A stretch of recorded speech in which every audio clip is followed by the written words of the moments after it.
Hello बच्चों, आज हम विज्ञान का अध्याय 1 विज्ञान का अनूठा संसार के कुछ लघुत्तरी प्रश्न जो कि हमने पाठ के अंदर से बनाए हैं वो देखने जा रहे हैं। प्रश्न क्रमांक 1, ऐसे ग्रह का नाम बताइए जिस पर जीवन है। बेटा हम कहाँ रहते हैं? पृथ्वी पर। बिल्कुल सही।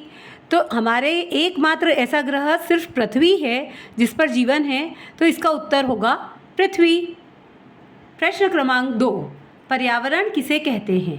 उत्तर, हमारे चारों तरफ के आवरण को हम पर्यावरण कहते हैं। इसमें धरती, आकाश, पर्वत, पहाड़, नदी, झरने, पेड़ पौधे, पशु पक्षी सभी शामिल होते हैं। प्रश्न क्रमांक 3, किसी भी जीव के शरीर की वृद्धि के लिए क्या आवश्यक है? उत्तर, किसी भी जीव के शरीर की वृद्धि के लिए भोजन, जल और हवा आवश्यक होता है। हवा मतलब ऑक्सीजन। प्रश्न क्रमांक 4, जल के स्रोतों के नाम लिखिए। उत्तर, नदी, तालाब, कुआं, हैंडपंप, झरना, बारिश आदि। प्रश्न क्रमांक 5, हमारे आसपास की किन्हीं 5 वस्तुओं के नाम लिखिए। हम कोई सी भी वस्तुओं के नाम लिख सकते हैं जो हमारे आसपास हम देखते हैं, जैसे पेन, पेंसिल, कागज, पत्थर, फूल, कपड़ा, टेबल, कुर्सी, कुछ भी लिख सकते हैं हम। प्रश्न क्रमांक 6, वस्तुएं किससे बनी होती है? उत्तर, वस्तुएं विभिन्न पदार्थों से बनी होती है। अलग अलग वस्तु अलग अलग चीज़ों से बनी होती है ना। जैसे टेबल लकड़ी की बनी होती है ना, कंपास बॉक्स लोहे का भी होता है, प्लास्टिक का भी होता है, कुर्सी प्लास्टिक की भी होती है, लकड़ी की भी होती है। तो इसे हर एक वस्तु अलग अलग पदार्थों से मिलकर बनी होती है। चलो बच्चों, अब हम पाठ के अंतर्गत आए हुए प्रश्न देखते हैं। प्रश्न क्रमांक 1, विज्ञान क्या है?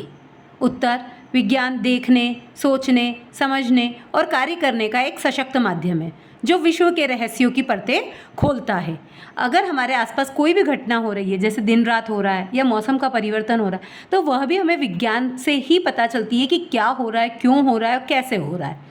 तो ये विज्ञान हमारे देखने, सोचने, समझने और कार्य करने का एक सशक्त माध्यम होता है। प्रश्न क्रमांक 2, इस पुस्तक की सहायता से हम क्या खोजेंगे? तो बेटा इस पूरी पुस्तक में एक ही चीज़ पे जोर दिया गया है कि जिज्ञासा। इसका नाम भी जिज्ञासा है और जिज्ञासा का मतलब होता है क्यूरियोसिटी, कि आपके सोचने समझने की, प्रश्न पूछने की क्षमता को बढ़ाना। तो इस पुस्तक की सहायता से हम हमारे आसपास होने वाली प्राकृतिक घटनाएं, जैसे दिन रात का होना, मौसम का परिवर्तन आदि के बारे में सोचने, प्रश्न करने और समझने का प्रयास करेंगे। यह पुस्तक हमारी जिज्ञासा बढ़ाने का कार्य करेगी। प्रश्न क्रमांक 3, हम स्वयं अपने प्रश्नों के उत्तर ढूंढने का प्रयास कैसे कर सकते हैं? उत्तर, हमें स्वयं को अपने प्रश्नों के उत्तर ढूंढने के लिए वैज्ञानिक विधि का प्रयोग करना चाहिए। जैसे हमें सबसे पहले हमारी समस्या को अवलोकन करना चाहिए, उसके बाद क्या क्या संभावित उत्तर है उनका अनुमान लगाना चाहिए, फिर प्रयोगों और अवलोकनों द्वारा उस अनुमान का सत्यापन करना चाहिए। इसके बाद परिणामों का विश्लेषण कर यह देखने का प्रयास करना चाहिए कि वास्तव में हमें हमारे प्रश्न का उत्तर प्राप्त हुआ या नहीं। प्रश्न क्रमांक 4, बुद्धिमान बनने के लिए प्रश्न पूछने वाला बनना क्यों आवश्यक है? तो बेटा जो प्रश्न पूछेगा वही सोचेगा, वही समझेगा, और डिस्कस करेंगे तो बहुत सारे आंसर निकल के आएंगे। कुछ गलत आएंगे, कुछ सही आएंगे। जब हम सवाल जवाब करते हैं तो हम गलत और सही को पहचान पाते हैं। हमारा जो ज्ञान है वो स्थायी हो जाता है। इसलिए हमें प्रश्न पूछना बहुत ज़रूरी होता है। तो देखो इसका उत्तर हमने क्या लिखा है? बुद्धिमान बनने के लिए प्रश्न पूछना बहुत आवश्यक है, क्योंकि जब हम प्रश्न पूछते हैं तो हमारी जिज्ञासा और समझ बढ़ती है।